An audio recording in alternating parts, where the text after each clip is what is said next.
In this one we're looking at presence in the high end, and this is something you can get a bit more creative with, I think.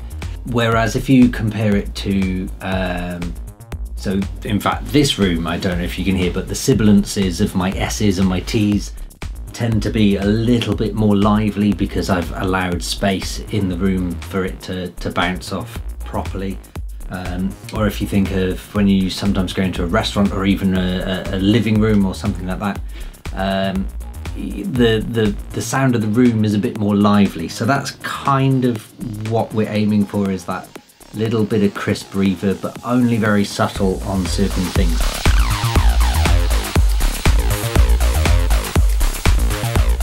So looking at the track we've got, we'll just have a quick preview as is. Give me something, give me some. And I'm going to be looking at these hi-hats. So the hi-hats, I think there's a clap in there as well or something. Yeah, or a rim shot kind of clap-ish thing.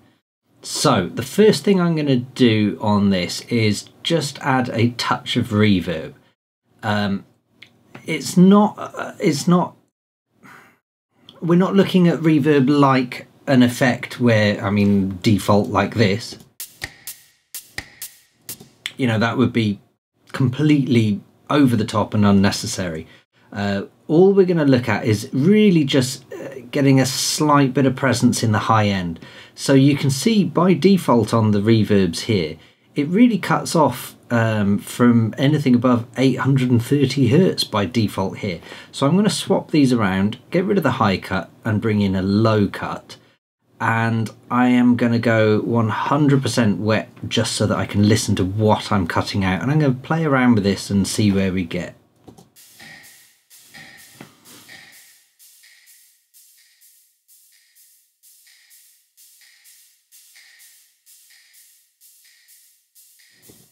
So it's about there. Any higher than that and I start losing detail, I think.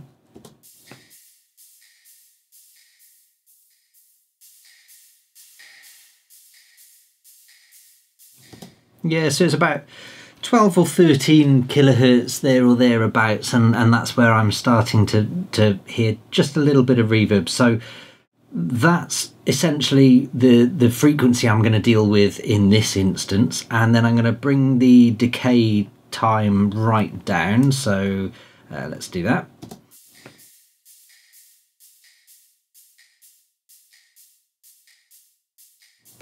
And that's probably about right for this. So we're looking at what, 500 odd milliseconds. You know, it doesn't need to be much, and then we'll probably bring this down to about 30 or 40% dry wet.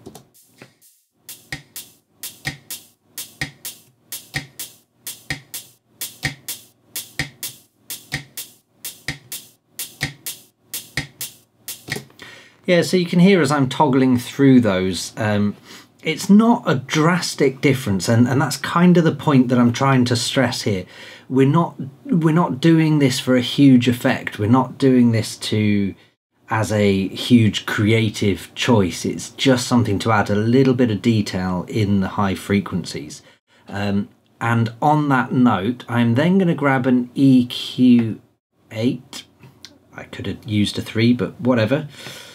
And I'm going to put this before the reverb, and I'm going to look at number 4 and go with a high shelf. Again, I'm just going to play around with this and see where we end up.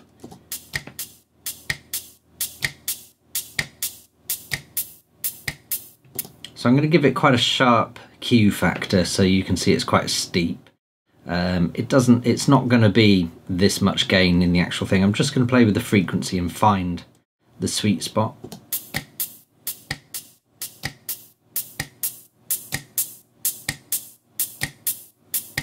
So it's probably 8 or 10k and up, and then I'm going to bring this gain down by about 3 dB, I guess.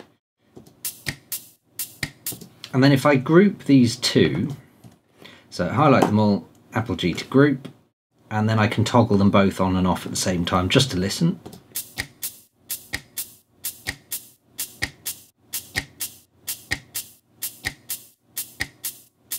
So you can see that actually makes quite a bit of difference. So if I copy this now, then I can go to, I don't know, maybe the percussions. No, actually, I'm going to go to the arpeggiators here. Let's have a listen. Yeah, because they've got, again, it's one of those things where there's a little bit of high frequency transient going on. So I'm going to just paste that in there. And it's already soloed, so that's fine. And let's just check that we're in the right area frequency rise. So we'll boost the gain a lot just to see what there is up there. There's not much effect there, so I'll bring the frequency down.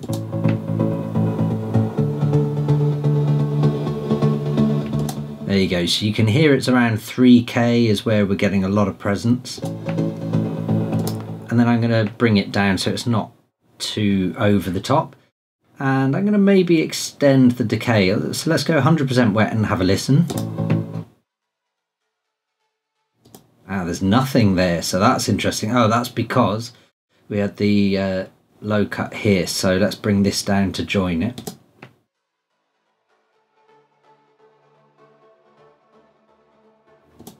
And then bring the decay up.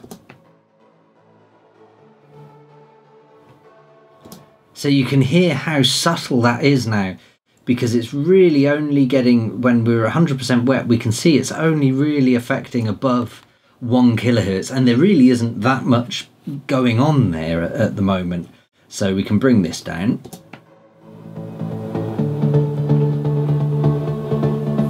And we can leave it pretty much on 50%. So again, that's something that you just need to adjust slightly on everything you do. It's about finding the best suited frequency, and we're just looking at really the high frequency content of things. Like I say, for things like if you've got big percussive tom drums or something like that, it can be great to just add a really small touch of reverb and, you know, solo it, then unsolo it, and just listen to where it is in terms of length of decay time, and try and make it sort of fit the beat somehow, maybe an 1/8 note in length. For things like the reverb tail, that can have a huge impact onto how these things sit within a groove. But they're really for you to play around with and see what you think sounds best. But it's one of those things, like I say, if you do that to maybe 1, 2, maybe 3 at the most instruments in a track, and this is where I say you've got to be careful, because, you know, don't go applying it to every channel in a track, because you may as well just have a high shelf boost on your master channel, and that makes it pointless. You're not adding presence to the track in terms of dynamic richness, you're just boosting the highs, and that's not what we're trying to do here. We're trying to add a bit more presence and dynamics, and add a bit more range to the dynamics across the frequency band in the production stage. You know, this is not about the mix down fixing the frequencies. This is about just preempting that, I suppose, and any errors we can fix later on in the mix. But at this point, we're really just pushing the presence and adding a bit more liveliness to things like some of the percussion, like I did with an arpeggiator. You can sometimes do it with a vocal, it sometimes works with the sibilants. Yeah, go wild, have fun. Thanks everybody for watching, commenting and indeed liking. We really do appreciate all the support we get here on our Sonic Academy YouTube channel. So if you found this video super useful, please, we'd love you to hit the subscribe button. We update the YouTube channel every week with new content, and if you want to watch some more relevant content, just click on the videos beside me.